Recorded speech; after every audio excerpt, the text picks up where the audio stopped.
Everyone, स्वागत है आपका आपके YouTube चैनल पर लर्न विद रिद्धिमान में। तो लास्ट क्लास में हमने क्या किया था? लास्ट क्लास में हमने सामाजिक अध्ययन की जो संकल्पना है, उसकी विशेषताएं हैं, प्रकृति, उसके बारे में पढ़ा था। मानवीय संबंधों का अध्ययन है, यानी कि समाज का समुदाय से, समुदाय का राज्य से, राज्य का देश से, ठीक है, इसका अध्ययन करते हैं। इसके अलावा सामाजिक और भौतिक वातावरण का भी अध्ययन किया जाता है। तो हम लास्ट क्लास में ये सब कुछ देख चुके हैं, ठीक है। तो आपको एक क्वेश्चन का आंसर देना है, आपने ध्यान से उसे पढ़ा होगा कि सामाजिक अध्ययन का जो विकास है वो सर्वप्रथम कहाँ हुआ था। तो आप इसे कमेंट बॉक्स में लिखिएगा और फिर मैं देखूंगी आपने कितना अच्छे से लेक्चर को सुना था। आज हमारा टॉपिक है कक्षा कक्ष की प्रक्रियाएं, क्रियाकलाप एवं विमर्श। इसका अर्थ है कि क्लासरूम में उस प्रोसेस को समझाइए, यानी कि क्लासरूम में वो क्या प्रक्रिया होती है जिससे कि शिक्षण जो है वो करवाया जाता है। टीचर का बच्चों से जो भी अंतःक्रिया होती है, जो भी विचार विमर्श होते हैं, जो भी क्वेश्चनिंग होती है और पढ़ाने का जो तरीका होता है, शिक्षण विधियां जो भी शामिल की जाती हैं, इन सब का अध्ययन हम कक्षा कक्ष की प्रक्रिया में करते हैं, ठीक है। चलिए, उससे पहले जानना जरूरी है कि शिक्षण क्या है, ठीक है, टीचिंग क्या है। निश्चित समय व स्थान पर दिए जाने वाला ज्ञान।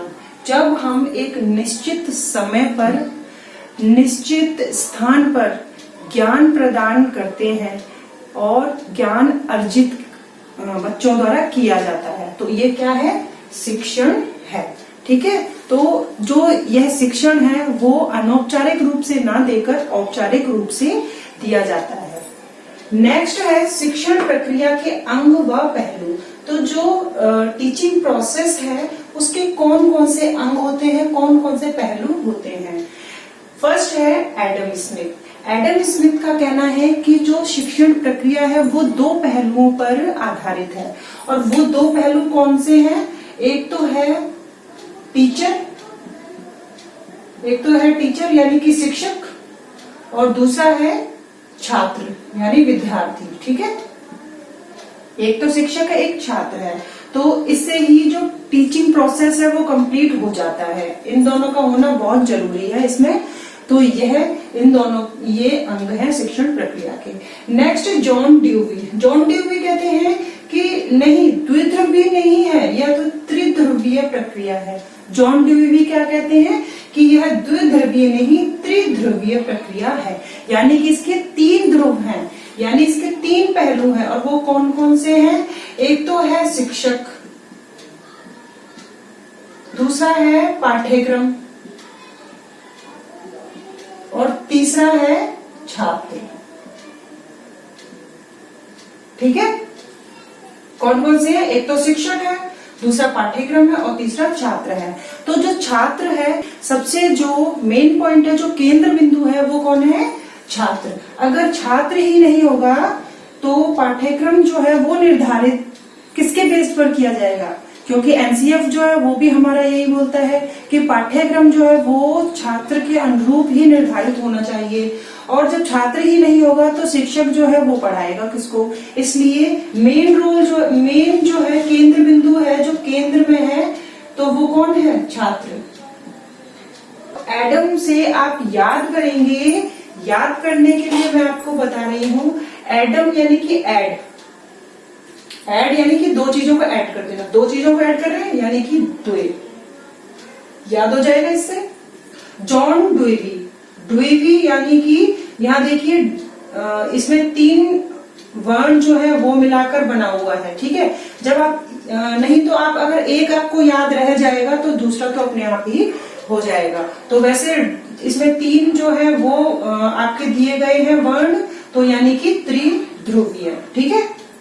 इस तरीके से याद रख सकते हैं। इसके अलावा आप जैसे भी याद करना चाहे याद कर लें। शिक्षण के उद्देश्य, शिक्षण के कौन कौन से उद्देश्य होते हैं? बालक की मानसिक शक्तियों का विकास तथा उसे सीखने हेतु प्रेरित करना, यह सबसे मेन उद्देश्य है। क्योंकि जब ऑप्शन होते हैं तब उसमें समझ में नहीं आता है, क्योंकि सभी ऑप्शन जो है वो सही लगते हैं। तो आपको याद रखना है कि शिक्षण का जो मेन उद्देश्य है वो है बालक की मानसिक शक्तियों का विकास करना तथा उसे सीखने हेतु प्रेरित करना और उसे मोटिवेट करना। ठीक है, ये सबसे मेन है शिक्षण का उद्देश्य। नेक्स्ट है सफल शिक्षण के मनोवैज्ञानिक सिद्धांत कि एक जो टीचिंग है वो बेहतर कैसे हो सकती है, एक टीचर जो है वो अपनी टीचिंग को बेहतर कैसे बना सकता है। तो उसके कुछ सिद्धांत हैं। फर्स्ट है क्रियाशीलता का सिद्धांत। क्रियाशीलता का सिद्धांत कहता है कि अगर बच्चा जो है वो खुद करके सीखेगा, यानी कि अगर वो खुद एक्टिविटी करता है और उसको खुद करके सीखता है तो वो और ज्यादा अच्छे तरीके से सीख सकता है। तो एक टीचर की रिस्पॉन्सिबिलिटी बनती है कि वो है केवल मार्गदर्शक का काम करे और बच्चों को खुद करके सीखने दे। अगर वो खुद करके सीखते हैं तो और अच्छे तरीके से सीखते हैं और वो उनको लंबे टाइम तक याद रहती है। नेक्स्ट है विभाजन का सिद्धांत।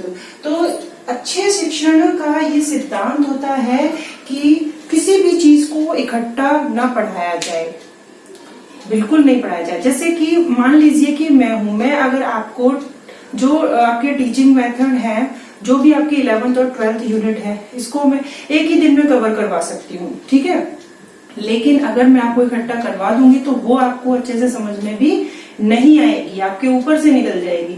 इसी तरीके से बच्चों को अगर सिखाएंगे तो उनको सभी जो चीजें हैं एक साथ ना बताकर उन्हें डिवाइड करके, उन्हें टुकड़ों में बांटकर अगर सिखाया जाएगा तो वो और भी अच्छे तरीके से सीख पाएंगे। ठीक है, तो ये अच्छे शिक्षण का एक सिद्धांत माना जाता है। नेक्स्ट है ज्ञान की क्रमिकता का सिद्धांत। यानी ज्ञान की क्रमिकता यानी कि ज्ञान जो है वो क्रम वाइज देना चाहिए, स्टेप टू स्टेप दिया जाना चाहिए। ऐसा नहीं है कि आपने बच्चे को अगर जैसे कि आपने किसी बच्चे को सेंटेंस सिखाना है, सेंटेंस सिखाने के लिए सबसे ज्यादा जरूरी क्या है, उसको सबसे पहले वर्ण यानी स्वर या व्यंजन इसका उसे नॉलेज होनी चाहिए। ठीक है, उसके बाद उसे वर्ड सिखाए जाने चाहिए, वर्ड के बाद सेंटेंस यानी वाक्यों पर जाया जाना चाहिए। तो ये एक क्रम होता है और इसे जो अच्छा शिक्षक है वह इसकी पालना करता है और ये सबसे मेन सिद्धांत है। नेक्स्ट है रुचि का सिद्धांत।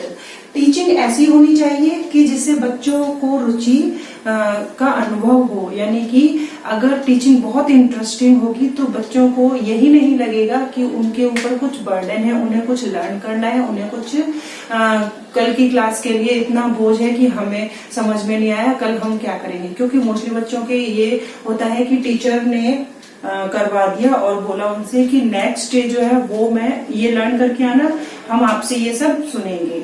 तो बच्चों के माइंड में यानी मानसिक तौर पर, मनोवैज्ञानिक तौर पर वो बालक जो है वो बर्डन महसूस करता है, तो वो उसे अच्छे तरीके से नहीं सीख पाएगा। ठीक है, तो इसके लिए क्या जरूरी है, इसके लिए जरूरी है रुचि यानी इंटरेस्ट पैदा करना।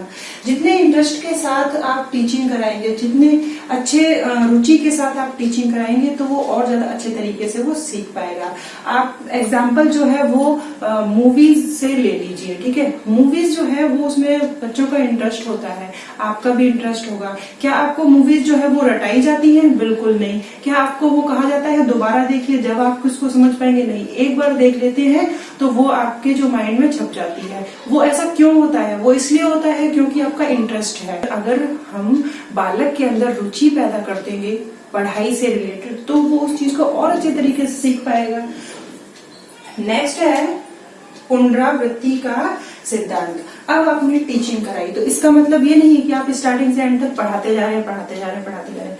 जी नहीं, आप क्या स्टेप बाय स्टेप उसका मूल्यांकन करिए। यानी आपने चैप्टर को थोड़ा पढ़ाया तो मूल्यांकन करिए, प्रश्न करिए बच्चों से, उनके आंसर लेने की कोशिश करिए। प्रेरक का सिद्धांत। प्रेरक का सिद्धांत आपने साइकोलॉजी में भी पढ़ा होगा। प्रेरक दो टाइप के होते हैं, सकारात्मक और नकारात्मक। ठीक है, अगर बच्चों को बोल दिया जाए कि आप जो है वो ये चीज कर सकते हो, तो ये नकारात्मक जो प्रेरक है ये क्या होता है? नकारात्मक प्रेरक जो है ये भी एक प्रेरक ही है। इसका मतलब इसका अर्थ यह नहीं होता है कि तुम इस काम को नहीं कर सकते, ये नहीं होता है। इसका अर्थ यह होता है कि अगर आप अच्छा कार्य करते हैं तो आप फेल नहीं होंगे, अगर आप इस कार्य को कर जाएंगे तो नेक्स्ट ईयर आप फेल नहीं हो पाओगे, फेल से बच जाओगे। ठीक है, तो ये होता है नकारात्मक प्रेरक, यानी कि हमने उसे प्रेरणा तो दी लेकिन उसे नकारात्मक जो पक्ष है उसको भी समझा दिया है कि अगर आप पास होना चाहते हो तो इस कार्य को आप कर लें। ठीक है, तो ये होता है नकारात्मक प्रेरक। नेक्स्ट है जीवन की परिस्थितियों से संबंध का सिद्धांत। किसी भी चीज को पढ़ाएं, एक टीचर का ये उद्देश्य होना चाहिए कि किसी भी चीज को पढ़ाएं तो रियल लाइफ ऑब्जेक्ट जो होते हैं उनसे कोरिलेट करके ही पढ़ाएं, क्योंकि अगर उनसे जोड़कर पढ़ाते हैं तो बच्चों को बहुत ज्यादा आसानी से वो चीज जो है वो याद हो जाती है, समझ में आ जाती है। चयन का सिद्धांत, चयन का सिद्धांत कहता है कि पाठ्यक्रम जो है, एनसीएफ जो है वह भी कहता है कि पाठ्यक्रम जो है वो छात्रों के अनुरूप होना चाहिए। तो एक शिक्षक का दायित्व है कि वह छात्र के स्तर को देखकर ही पढ़ाए।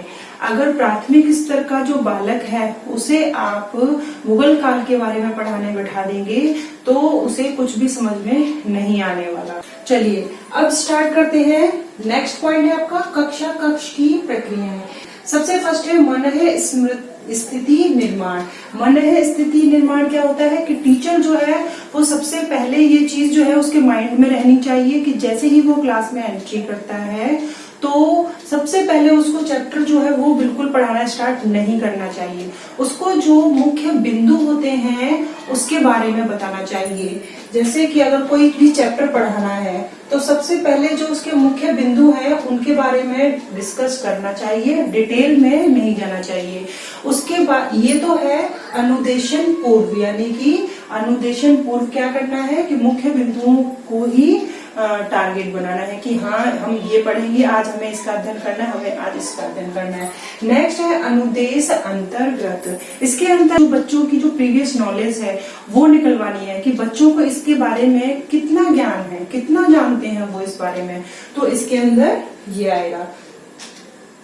नेक्स्ट है परिप्रश्न या प्रश्न पूछना। ठीक है, अब आपने चैप्टर को जो है पढ़ाना स्टार्ट कर दिया तो आपने बीच बीच में बच्चों से क्वेश्चनिंग करना स्टार्ट कर दी। आप बच्चों से क्वेश्चन भी कर रहे हैं जिससे कि बच्चों का जो ध्यान है वो टीचर पे लगातार बना रहे, वह जो चैप्टर पढ़ा रहे हैं उस पर ध्यान बना रहे, तो जिससे कि बच्चों और अध्यापक का दोनों का ही जो कनेक्टिविटी है वो भी लगातार बनी रहती है और ये रहना बहुत जरूरी होता है। तो अब उसमें आपने क्या किया, प्रश्न जो है वो पूछने स्टार्ट कर दिए कक्षा में चैप्टर के दौरान। तो बच्चे क्या है एक्टिव होकर उसको सुन रहे हैं, क्वेश्चन का आंसर देने की कोशिश भी कर रहे हैं। ठीक है, उसके बाद है नेक्स्ट है आपका पुनर्बलन सिद्धांत। ठीक है, पुनर्बलन का सिद्धांत क्या कहता है कि क्लास के अंदर अगर टीचर जो है वो बार बार बच्चों को मोटिवेट करता है, आपको लिमिट से ज्यादा बच्चों की प्रशंसा नहीं करनी है, नहीं तो बच्चा जो है वो ये सोचेगा कि हमें तो ये सब आता है, तो वो नया ज्ञान लेने के लिए तत्पर होगा ही नहीं। तो उसकी भी एक लिमिट होती है, उस लिमिट को ध्यान में रखते हुए बच्चों को पुनर्बलन दिया जाना चाहिए। आपने स्किनर की थ्योरी पढ़ी होगी, सक्रिय अनुबंधन क्रिया प्रसूत सिद्धांत, वहां पर भी आपने देखा होगा कि चूहे को पुनर्बलन मिलता है जिससे कि उसे भोजन प्राप्त हो जाता है। इसी तरीके से बच्चों से आपने प्रश्न पूछा है, उन्होंने आंसर तुरंत दिया है, तो आप उनको वेरी गुड, एक्सीलेंट, ये सारे वर्ड यूज कर सकते हैं। प्रशंसा जो है वो उनकी की जा सकती है। तो ये चीज जो है वो आपको ध्यान में रखनी है कि ये प्रोसेस के अंदर आता है। नेक्स्ट है विराम, ठहराव या जरूरी। चैप्टर के बीच बीच में थोड़ा ठहराव जो है वो भी बहुत जरूरी होता है, क्योंकि अगर बच्चों को लगातार उस चीज से जुड़े रहने के लिए कहा जाएगा तो बच्चे जो है वो परेशान हो जाएंगे और एक टाइम के बाद उन्हें जो है समझ में आना भी बंद हो जाएगा। इसलिए विराम और ठहराव जो है वो बहुत जरूरी है। माइक्रो टीचिंग में भी आपने देखा होगा कि वहां पर भी आपको विराम जो है वह दिया गया था, तो यही वो चीज है। नेक्स्ट है प्रेरणा। प्रेरणा हमने बात कर ली थी इसकी। उसके बाद है अनुबोधन। ये शब्द जो है इनके अर्थ ही आपको समझ में आने चाहिए। ठीक है, अब अनुबोधन क्या है? अनुबोधन का अर्थ होता है कि जब टीचर प्रश्न पूछ रहा होता है तो जरूरी नहीं होता है कि हर प्रश्न का उत्तर जो है वो बालक दे पाए। तो अनुबोधन का अर्थ होता है कि उन्हें थोड़ा सा हिंट दे दिया जाए, मान लीजिए कोई क्वेश्चन आपने पूछा बच्चों से, ठीक है, अब अगर आप प्रश्न के साथ ही उन्हें थोड़ा हिंट भी दे देंगे, थोड़ा क्लू भी दे देंगे, तो उसे उस चीज को याद करने में आसानी होगी। हाँ, हमने ये चीज देखी तो थी, हमने ये चीज पढ़ी तो थी, ठीक है, तो ये चीज हो गई। तो इसके साथ क्या है, बच्चे जो है ना वो आंसर भी दे देते हैं, तो ये आंसर निकलवाने का भी एक आसान तरीका होता है। इसके अलावा एक टीचर जो है वो अच्छा टीचर कब कहलाता है कि क्वेश्चन तो वो पूछ रहा है बच्चों से, लेकिन उसके साथ साथ आंसर आने से पहले भी बच्चों को उसका उत्तर जो है वो मिल जाना चाहिए, ठीक है। नेक्स्ट है शैक्षिक संप्रेषण। तो क्लास में शैक्षिक संप्रेषण तो होता ही है, टीचर जो है वो बच्चों के साथ कम्युनिकेट करता है, बातें होती है, एक दूसरे के संपर्क में आता है, टीचर को बच्चों की बात समझ में आती है, बच्चों को टीचर की बात समझ में आती है। तो ये क्या है, संप्रेषण है, एक दूसरे से बातें हैं, कम्युनिकेट करना है, ठीक है। तो ये हो गई क्लासरूम में जो भी प्रोसेस चल रहा होता है।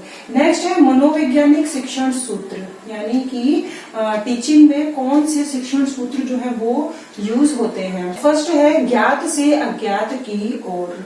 वही बात है जो हमने अच्छे शिक्षण के मनोवैज्ञानिक सिद्धांत जो थे पढ़े थे, तो थोड़े उसी से मिलते जुलते हैं। देखिए, फर्स्ट है ज्ञात से अज्ञात की ओर। ज्ञात से अज्ञात की ओर यानी कि बच्चे जो कुछ जानते हैं, जो उनकी प्रीवियस नॉलेज है, उसके आधार पर उन्हें जो नहीं पता है उसकी तरफ ले जाना, ठीक है।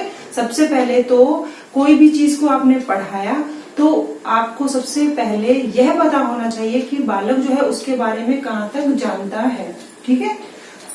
नेक्स्ट है सरल से जटिल की ओर। सरल से जटिल की ओर यानी सबसे पहले आपने वर्ण जो है वो पढ़ाए, वर्ण के बाद आपने शब्दों का अध्ययन करवाया, शब्द के बाद आपने वाक्य पढ़ाए, जिससे कि अब वो आसानी से उस चीज को पढ़ ले रहा है, ठीक है। तो सरल से हमेशा जटिल की ओर जाना चाहिए।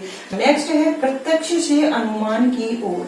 आपने जीन पियाजे की थ्योरी पढ़ी होगी। जीन पियाजे की थ्योरी में आपने 7 से 11 वर्ष की उम्र के बालक जो होते हैं वो मूर्त चीजों को देखकर, मूर्त मतलब जो चीजें आपके सामने प्रत्यक्ष रूप से दिखाई दे रही है, उन चीजों को लेकर वह सोच सकता है, ठीक है। उन प्रत्यक्ष चीजों को लेकर सोच सकता है, ठीक है। उसके बाद अगर वो चीज उनके सामने नहीं होती है, अगर वो 11 वर्ष के बाद की उम्र जब देखता है, तो अगर उसके सामने वो चीज नहीं भी होती है और अगर उसकी बात की जाए तब भी वो उसके बारे में सोचना प्रारंभ कर देता है। नेक्स्ट है साधारण से जटिल की ओर। वही बात वही आ गई है कि सबसे पहले सिंपल चीजें जो है वो करवाई जाएंगी, उसके बाद जो है वह जटिल चीजें करवाई जाएंगी, सिंपल से कॉम्प्लेक्स की तरफ, ठीक है। नेक्स्ट है पूर्ण से अंश की तरफ। पूर्ण से अंश की तरफ यानी कि पूर्ण यानी कि संपूर्ण है कोई चीज, और उसके अंश यानी कि छोटे छोटे पार्टों में बांटकर उसको सिखाना, ठीक है। कोई भी चीज पूर्ण है, ठीक है। अब अगर उसको आप डिवाइड कर देते हैं और टुकड़ों में बांट देते हैं तो वो चीजें बहुत आसानी से सीख जाता है। तो ये थ्योरी जो है वो भी आप लोगों ने पढ़ ली होगी। गेस्टाल्टवादी जो है वो ये कहते हैं कि हमेशा अगर किसी को अधिगम कराना है, किसी को सिखाना है, तो उसके लिए होल टू पार्ट की तरफ जाना चाहिए। होल मतलब कि संपूर्ण से अंश की तरफ जाना चाहिए। तो आपने चिंपैंजी वाली स्टोरी भी सुनी होगी। उसके लिए क्या था कि वह उसको पहले नहीं पता था, उसने स्टेप बाय स्टेप ही जाकर जो केले थे वो प्राप्त किए थे। ऐसा तो नहीं किया था कि उसके माइंड में पहले से ही आ गया था कि वो उनको छड़ी जो थी उनको जोड़ लेगा और केले प्राप्त कर लेगा, नहीं। उसने छोटे छोटे प्रयास करके छोटे छोटे टुकड़ों में बांटते हुए पहले एक स्टूल लिया, फिर दूसरा उस पर लगाया, नेक्स्ट बार में उसने तीसरा लगाया। ऐसी जो कोशिश करने के बाद जब उसने छोटे छोटे स्टेप लिए तब जाके उसने उस चीज को प्राप्त कर पाया। तो ये है संपूर्ण से टुकड़ों की ओर।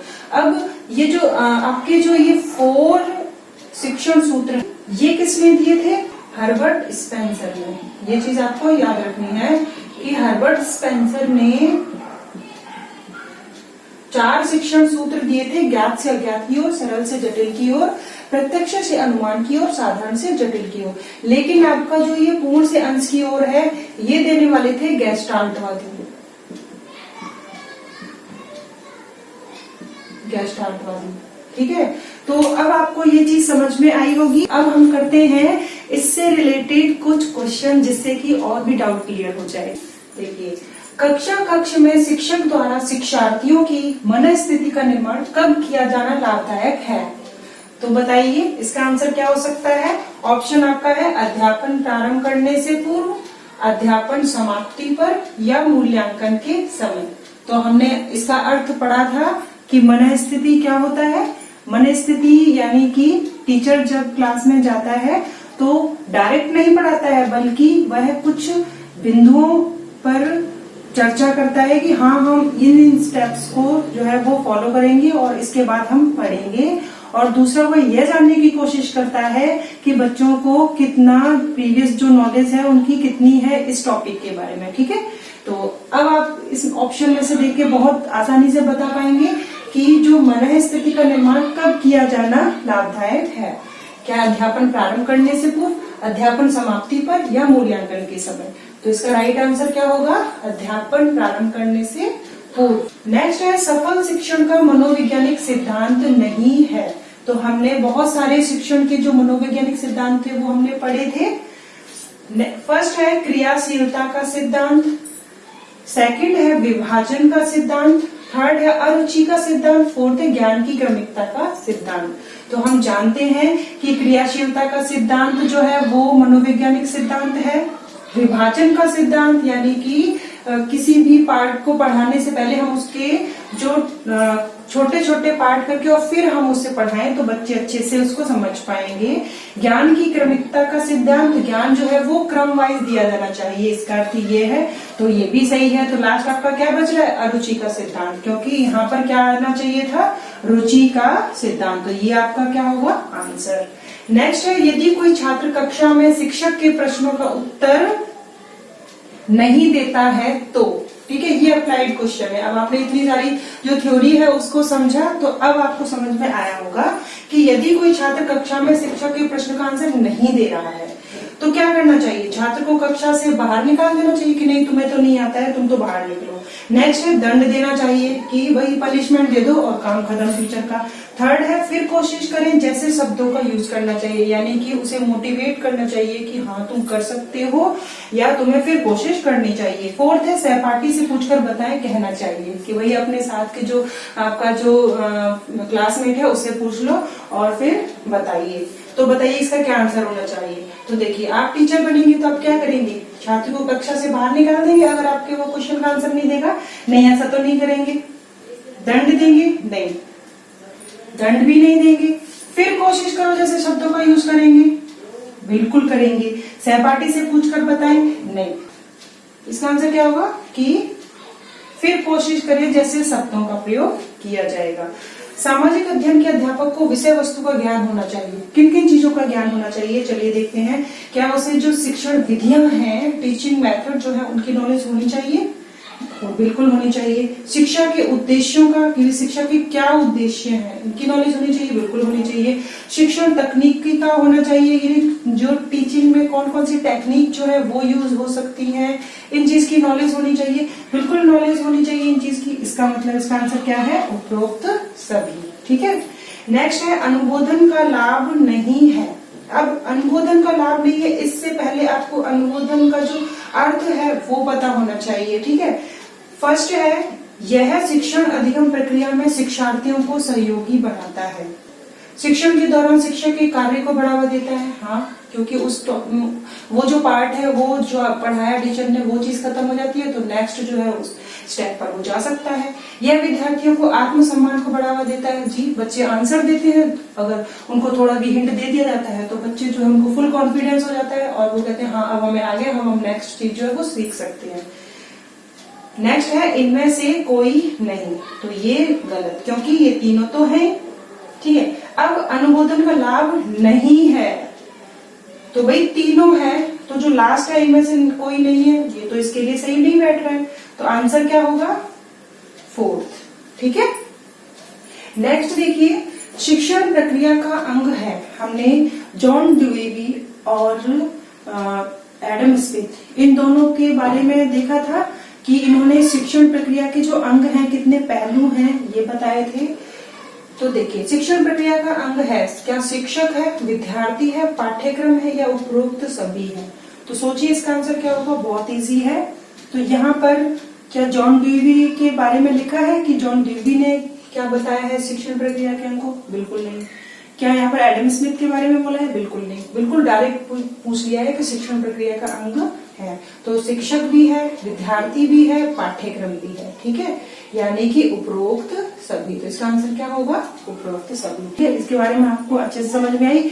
इसी का जो सेकंड पार्ट है उसमें हम शिक्षण विधियों के बारे में पढ़ेंगे, ठीक है, जिससे आपका जो सेकंड टॉपिक है वो कंप्लीट हो जाएगा। ओके, तो इसी तरीके से पढ़ते रहिए और अच्छे से समझिए, खुद के ऊपर अप्लाई करके क्वेश्चन सॉल्व करने की कोशिश करिए। मैं तो आपको बाद में कराऊंगी क्वेश्चन जो सीरीज है जब स्टार्ट होगी, लेकिन अभी आप टॉपिक वाइज जो है और क्वेश्चंस के माध्यम से इन्हें समझने की कोशिश कीजिए। मिलते हैं नेक्स्ट वीडियो में। Thank you.